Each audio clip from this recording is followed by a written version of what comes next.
All right, I know when it comes to money, money can manifest fast, but when you have behaviors that you've grown up within, like, stuff that you saw in your childhood and Yeah. Hard not to believe what you've been seeing. yeah, Yeah. yeah. So that causes you to react a certain type of way. So in that moment when you're about to react to something, does it change just as fast? Like when let's say I want $5,000, I want 10,000, it can happen like that. But in the process of behavior, it doesn't happen that fast. Is it constantly something that you're working on, or can it happen just as fast as like? Well, here's the thing. You're going to like this. It happens instantaneously, vibrationally. But then you want to say, come on, Abraham, how do I get the money out of the vortex and into the bank? In other words, I'll play your silly game and accept that there is a vibrational reality, but the guy at the bank doesn't want to know about that. He wants the funds to be in my account, Abraham.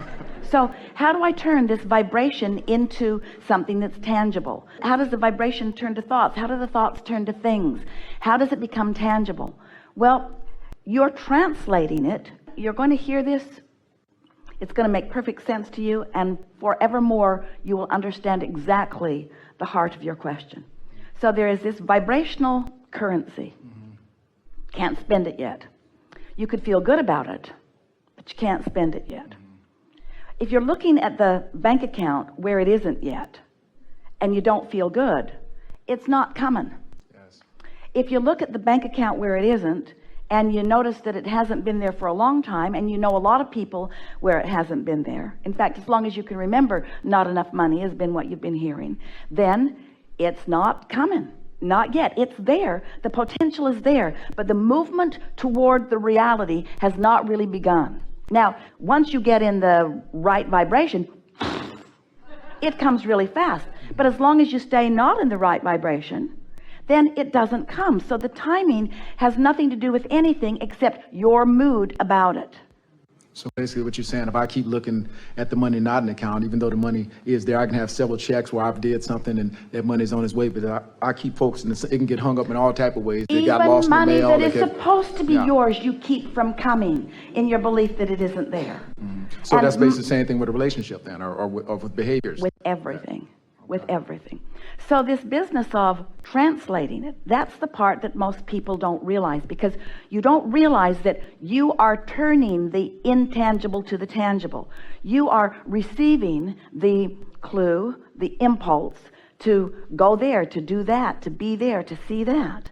In other words, we told the story yesterday that Esther woke up thinking about Mark Twain books, and there's one in particular that she adores, and she ordered the whole set so that she could read Recollections of Joan of Arc. Joan of Arc is on her mind. The next day, she is at a restaurant, and she gets an impulse to go over there, and she walks into a place, and the man says, "Can I help you?" And she walks right in, room, and is standing in front of a statue of Joan of Arc. Didn't know she was going to find that. But there it was, because it was active in her vibration, because it mattered to her, and there was no resistance. It was so close to an instant manifestation, it nearly knocked her over. She said to him, "Is that who I think it is?" And he said, "Well, who do you think it is?" Grabbed that and held it to her. Mine is what she wanted to say.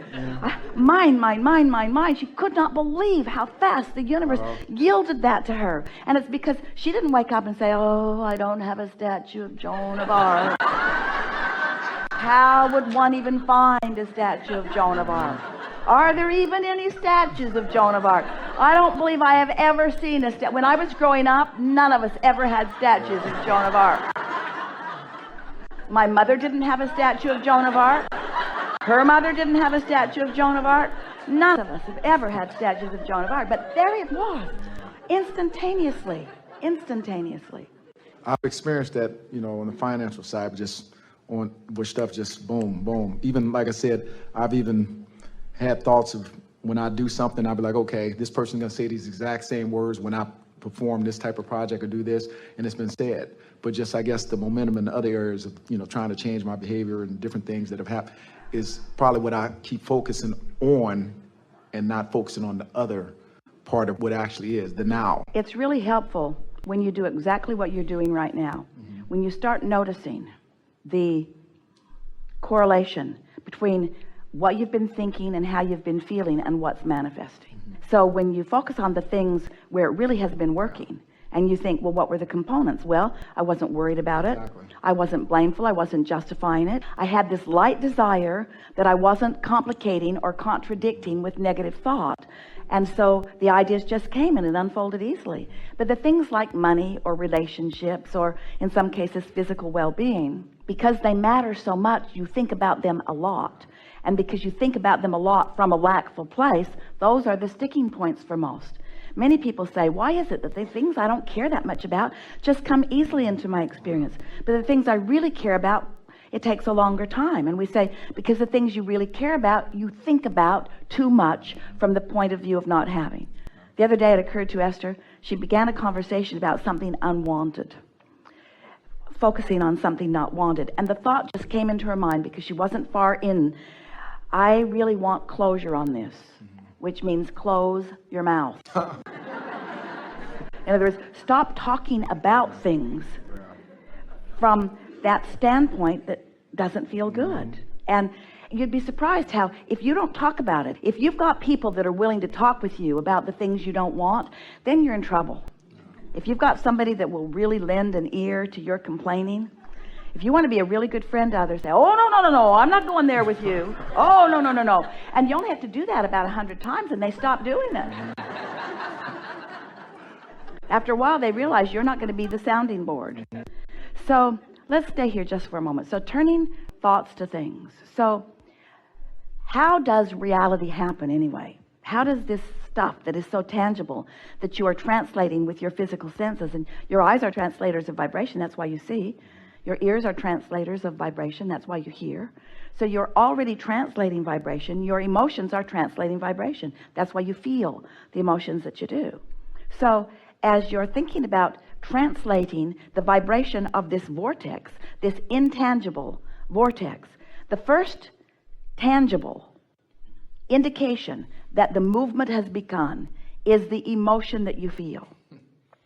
So when you feel negative emotion, it means you're summoning it, it's moving, but you're also blocking it. So there's that tug of war. That's what that negative emotion feels like. So if you just stop and say to yourself, it's coming, I can feel it coming.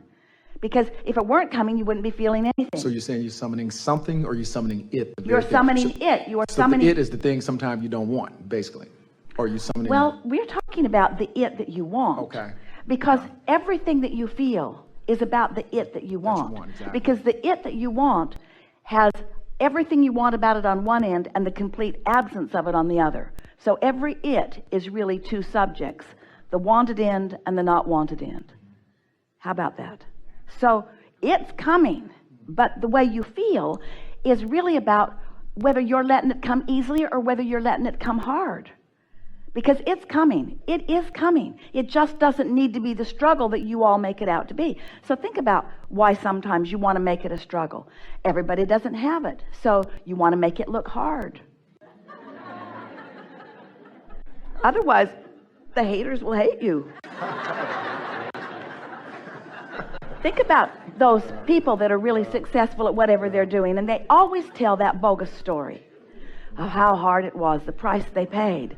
And we want to shout from the background, but when you stopped paying the price, it came, right? But they leave that part out because they're trying to keep the others from feeling so uncomfortable. And so as you realize that the first indication that movement is underway is when you start feeling around it. If you're not feeling any emotion, it's not active enough to be a player in your experience at all. We just love it when you have strong desire, whether you feel positive or negative. We would far rather you feel terrible, strong, negative emotion than to not feel anything. Because that means you're alive and you've put things in your vortex and it's calling you. The other day, we told you this yesterday, but some of you didn't hear it, and it's the best thing that it makes this point that we've found in a long time. Esther's sitting up in the top of a room in a big tall house she has on a mountain in Utah, and there's a turret. So she's sitting there looking out of this turret up high where the trees are. And she looks over, she's been watching some hawks, a couple of hawks making their way around the property. It's been delightful to watch the power of them. And this day, one of the hawks is sitting right out her window. And Esther's looking at it. She opened the door just a little bit so she could hear it better. And she can hear it insisting on something. insisting. And right away, Esther knew. She's calling her babies to her, to the highest point on the property. Esther thought, I thought Mama Bird kicked the birds out of the nest and booted them from behind. Not true. She picked the highest point on the property and called and called and called and called and called and called and called and called and called and called and called and called and called. Esther's yelling, get your butt up here. Called and called and called and called and called and called and called, not impatiently, expectantly. Called and Esther was the only one feeling impatient. Called and called and called and called and called, and then sure enough, here one of those birds came. Didn't land with her, wasn't sure about the landing. Got all the way to her, swooped around, and went right back where it came from. And now there are 3 baby hawks soaring all around the property. In other words, now they know they can do it. Well, that's the way your desires are calling you. Your inner being is calling you toward them, calling you, and you got to go. If you don't go, you'll always be uncomfortable. Those babies, they don't look like babies. They're almost as big as their mother now. They couldn't not go. Everything in their nature, they knew that call, and you do too.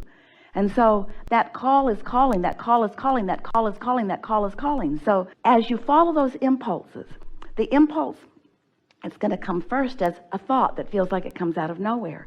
And accompanying the thought is going to be an emotion that is representative of how much resistance you've got. Well, it really doesn't matter how much resistance you've got because it's calling you. It does not matter how much resistance is there. The resistance will dissipate. And the more you notice how this works, and the more you relax and allow it to work, the more you trust the process, the more you believe in the process, the less you doubt yourself, the less you doubt the process, the more you believe, the more you understand that everyone who has ever accomplished anything magnificent, this is exactly what happened. They got into that place, and if you watch those who are great in whatever they're great at, you'll notice that they are not willing to stand around and listen to people talk about what will not work. They don't want to hear that. And even if somebody is saying it, they're not listening to it. They're always listening for what does work, you see. You just tune yourself to it. And little by little, those beliefs that have been holding you back lose their grip. You see, you can't dig in and get those beliefs and ferret them out and stomp on them and destroy them. You just have to let them become less active and more dormant, less active and more dormant. So it's about what you are thinking about, not about what you are no longer thinking about. Because when you try not to think about it, you're thinking about it. So it's about deciding what you are going to think about. And if we were standing in your physical shoes, we would be deciding what we're going to think about by one criteria and one criteria only. How does it feel? How does it feel? Does this thought feel better than this thought? In the beginning, if all thought about it feels uncomfortable, then become more vague about it, become more general about it, become less specific about it. Because in your specific attention to the absence of it, you've got quite a bit of momentum going. So you've got to slow that momentum down by getting more vague, more general. And then it just sort of dissipates, while what you do want becomes more active in your vibration. And while that's happening, then things are happening. The universe is showing you all kinds of clues. You get these impulses. You have these rendezvous. Someone that you meet maybe for 3 minutes in an elevator gives you information that you needed. A friend calls you that you haven't talked to in a very long time. All kinds of things come into being. There are a minimum of 200 potential things ready to pop for you in every moment you live. A minimum of 200 viable avenues to something that you want. But if you're in that place of beating the drum, then it's like you've got your tuner completely tuned off, completely turned off. It's like being an airplane in the fog with the ability to know where you are, but you just say, oh, never mind, I'm just turning everything off. I'll just fly blind.